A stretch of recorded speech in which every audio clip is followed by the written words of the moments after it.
Ang ganda ng kulay. Mangto. Ay po. Ang lambot. Sobo nga. Katanong kanon.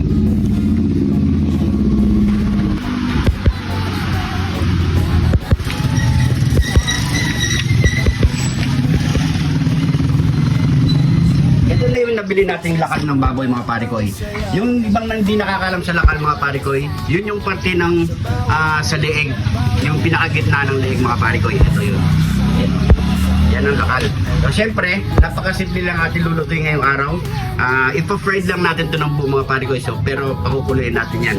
Nakaready na rin ang ating mga pakulo. Ayan mga ano niya, aroma. Tapos meron tayo ditong lemon. Ito ang gagamitin natin. So syempre, umpisahin na natin yan. Yan. Ilagay na natin dito.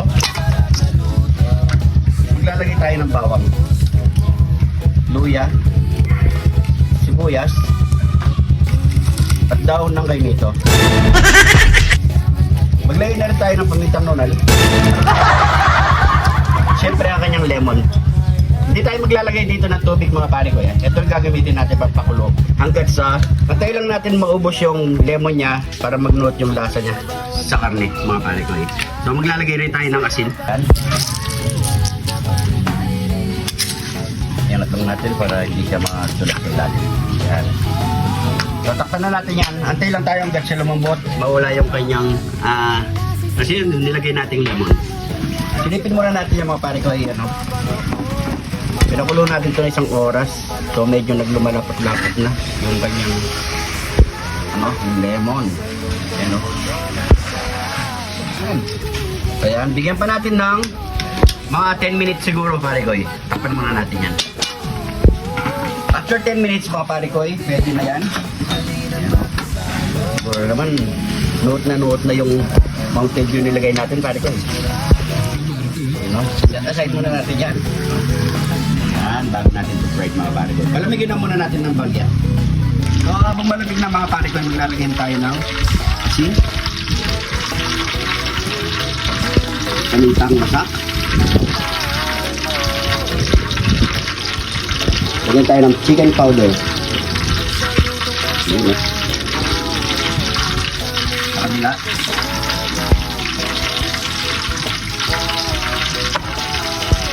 Ano din nilalagay natin? Panitang wasak.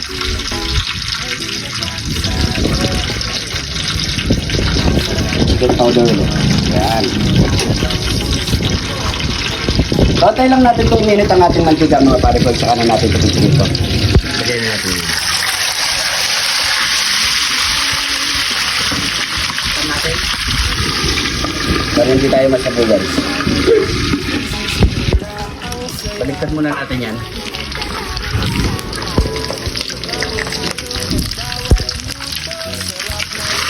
Wow! Ang ganda ng kulay.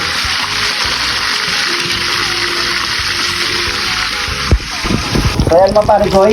Pwede na yan. Pwede na yung texture niya. Yan o. So hindi naman natin kailangan ito palutungin yung balak mga parikoy. Importante dito makuha natin yung lasa at yung lambot ng baboy natin. Ayan, set aside muna natin yung mga pare ko. Tapos buhay lang natin yan.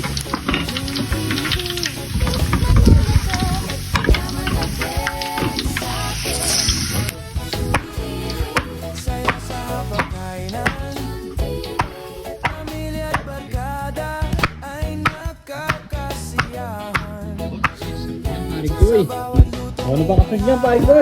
Yaman akin sakin! Heto na ang ating nilutong fried lakal ng baboy. Siyempre, katapat lang yan, siga. Yan, pray muna tayo. Thank you Lord sa napakasarap na pagkain natin Lord. Bless po yung viewers namin Lord. Bless po yung sumusuporta sa amin Lord. Bless po yung family at kalusugan namin Lord. In Jesus name, Amen. So yun mga pare ko, kapag na rin po kayo sabay-sabay po tayo kumain. Kanin tayo na Lord.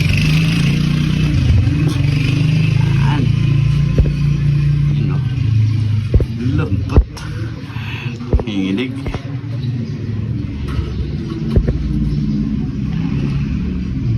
Mangto. Ay po. Lambot. Lubong nga. Katanong ka nun.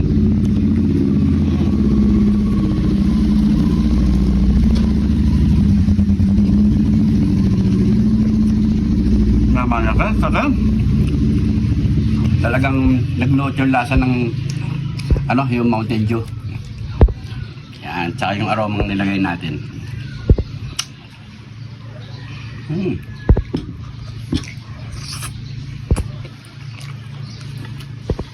Kalambot.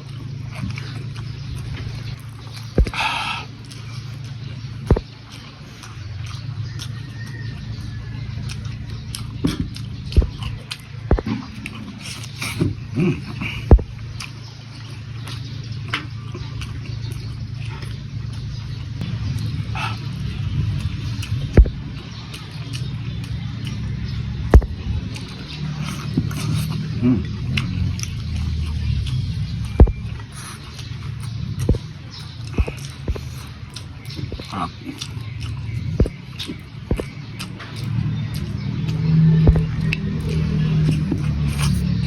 Naman, no?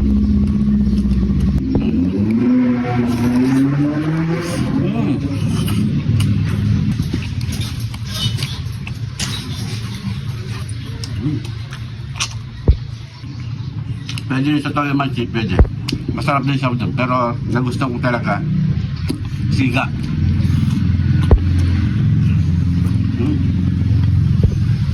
Ikinay lang.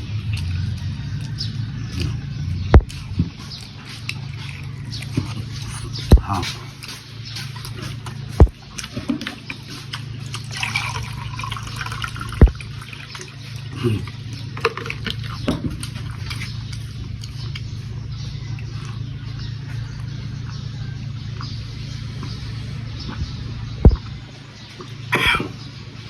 Ay, thank you, Lord. So yung mga pare ko, syempre, di natin maubos. May mga kasama pa tayo dito. Maraming salamat sa panonood. Yung shoutout po natin, next episode na lang. Comment lang po kayo dito sa baba, mga pare ko. Next episode, masa-shoutout kayo. Maraming salamat sa panonood. Ingat po kayo lagi dyan. God bless po.